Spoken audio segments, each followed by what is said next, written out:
আজকে যে বার্থডে কেকটা তোমাদের সাথে শেয়ার করব সেটার পুরোটা ডিজাইনই তোমাদের সাথে শেয়ার করব, কিন্তু লাস্টে একটা একদম সিম্পল একটা অ্যানিভার্সারি কেকের ডিজাইনটা শুধু শেয়ার করা আছে, কারণ ভিডিও করার মতো আমার ফোনের মধ্যে পেজ খালি নেই, তার জন্য কিন্তু শুধু ডিজাইনটাই শেয়ার করে দিলাম। তো লাস্টে আমি ফটোটা দিয়ে দিয়েছি, তোমরা দেখে নিও আর বলে দিও কেমন হলো ডিজাইনটা। আর এখন এই কেকটার ভিডিওটাকে স্কিপ না করে দেখতে থাকো, আশা করি তোমাদের থেকে অনেকটাই ভালো লাগবে। হ্যালো ফ্রেন্ডস, আশা করি তোমরা সবাই খুব ভালো আছো, আমি অনেকটাই ভালো আছি। তোমাদের সবাইকে জানে অনেক অনেক স্বাগত নতুন আরও একটা দিনে নতুন আরও একটা কেকের ভিডিও নিয়ে চলে এলাম। আমি পিঙ্কি কেক এন্ড কিচেন থেকে। আশা করি আজকের ভিডিওটা তোমাদের কাছে অনেকটাই ভালো লাগবে।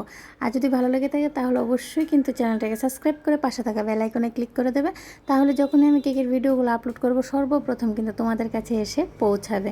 তো যাই হোক, তোমাদের সাথে কথা বলতে বলতে কিন্তু আমি কেকের মধ্যে ক্রিমটাকে লাগিয়ে নিয়েছি আর ফিনিশিংটাও দিয়ে দিচ্ছি। আর আজকের ক্রিমটা কিন্তু হালকা পিঙ্ক কালার, এটার মধ্যে এক ফোঁটা পিঙ্ক কালার ক্রিমের সাথে হোয়াইট ক্রিমটার সাথে অ্যাড করলে কিন্তু এই কালারটা চলে আসবে, একদম বেবি পিঙ্ক কালার যাকে বলে। তো এই কালারটা দিয়ে কিন্তু আমি পুরোটা কেকের মধ্যে ভালো করে ফিনিশিং দিয়ে দিয়েছি। আর এখন কিন্তু একটু ভায়োলেট কালার নিয়ে নিলাম, আর ভায়োলেট কালার নিয়ে আমি সবটা কেকের মধ্যে লাগাবো না, হালকা হালকা করে একটু লাগিয়ে নিয়েছি। আর এখন দেখো ব্রাশের সাহায্যে কিন্তু ডিজাইনটা করে দিচ্ছি। প্রথমে আমি বেলাট নাইফের সাহায্যে ফিনিশিংটা দিয়ে দেবো, তারপর আমি ব্রাশের সাহায্যে একটু ডিজাইন করে দেবো। একটু ভায়োলেট কালার আর হালকা হালকা পিঙ্ক কালার যাতে ডিজাইনটার মধ্যে থাকে, তার জন্য কিন্তু এই ডিজাইনটা আমি করেছি। তো এই ডিজাইনটা কিন্তু খুবই সুন্দর হয়েছিল। জানি না ভিডিওর মধ্যে কেমন দেখাচ্ছে, কিন্তু সামনে থেকে কিন্তু অনেকটাই সুন্দর হয়েছিল। তোমাদের কাছে কেমন লাগলো অবশ্যই কিন্তু আমাকে একটু কমেন্টে জানাবে। আর উপরেও দেখো আমি একটু ভায়োলেট কালারের ক্রিম লাগিয়ে নিলাম, আর ব্রাশের সাহায্যে সেমভাবে সাইডের ডিজাইনটার সাথে ম্যাচ করে দিলাম।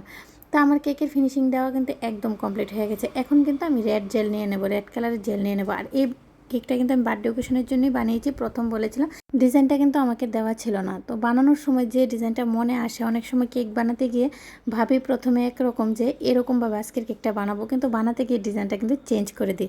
যখন কেউ ডিজাইন দেয় না তখন মনে হয় যে এভাবে বানালে মনে আরেকটু ভালো হবে, তার জন্য কিন্তু ডিজাইনটা চেঞ্জ হয়ে যায়। তো বানানোর সময় মনে যে ডিজাইনটা আসে সেই ডিজাইনটাই কিন্তু দিয়ে দিই।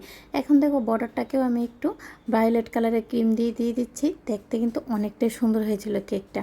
তো এখন দেখো আমি রেড কালারের জেল নিয়ে নিয়েছি, আর পাইপিং ব্যাগের সাহায্যে কিন্তু মিডলের জায়গাটাকে একটু ডিজাইন করে দিলাম। আর এখানে কিন্তু আমি কোনো ফ্লাওয়ার ইউজ করব না, আমাকে বলেছিল যে চিপস, চকলেট চিপস দিয়ে দেওয়ার জন্য, তার জন্য কিন্তু আমি মিডলে চকলেট চিপস দিয়ে দিচ্ছি। আর একটু নোজলের কাজ করে দেবো, আর অনেকগুলো সুগার বল কিন্তু দিয়ে দেবো। দেওয়া হয়ে গেলে একটা কিউট বাটারফ্লাই লাগিয়ে দেবো, একটু বড় সাইজের বাটারফ্লাই লাগিয়ে দেবো, আর বার্থডে টপারটা লাগিয়ে নামটা লিখে দেবো। আমার কেকের ডিজাইনটা কিন্তু একদম রেডি হয়ে গেছে। কেমন হয়েছে অবশ্যই কিন্তু কমেন্টে জানাবে। তো আজকের মতো এই পর্যন্ত, নেক্সট টাইম নতুন আরও একটা কেকের ভিডিও নিয়ে তোমাদের সবার সাথে আবারও দেখা হবে। সবাই খুব ভালো থেকো, সুস্থ থেকো, আর অনেক অনেক আনন্দে থেকো। আর আমার ভিডিওটাকে পুরোটা ওয়াচ করার জন্য তোমাদের সকলকে জানাই অসংখ্য অসংখ্য ধন্যবাদ। রাধে রাধে ফ্রেন্ডস।